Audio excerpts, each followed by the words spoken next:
सर्वप्रथम धुतलेल्या कापडामधून एक कापड घेणे, कापडाला स्वच्छ जागेवर पसरवून घेणे, समोरचा भाग खाली व मागचा भाग वरती ठेवावा, एका बाजूने घडी करणे व त्याच पद्धतीने दुसऱ्या बाजूनेही कापड त्याच्यावर ठेवणे। आता वरून खाली व खालून वर घडी करणे।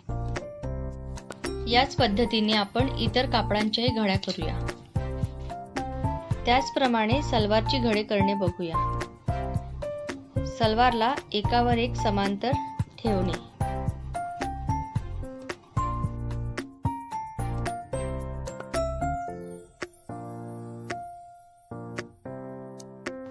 सलवारची दाखवल्याप्रमाणे घडी करणे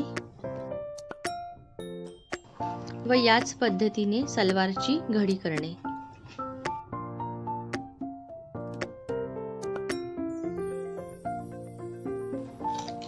अशा प्रकारे आपण इतरही कपड्यांची घडी करूया।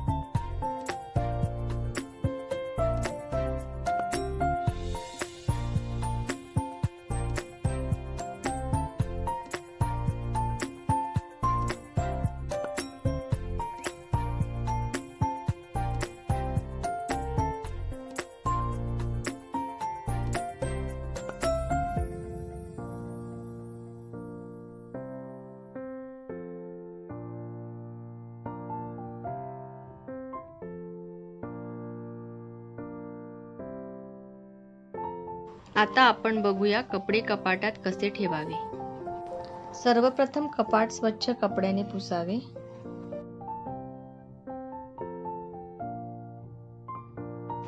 त्यानंतर कपाटात पेपर टाकावे।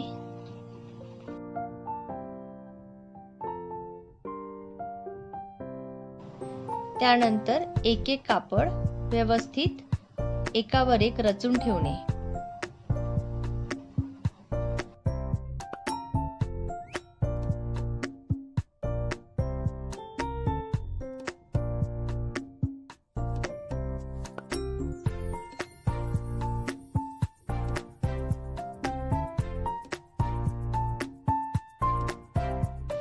याच पद्धतीने आपण कपडे व्यवस्थित रचून ठेवू।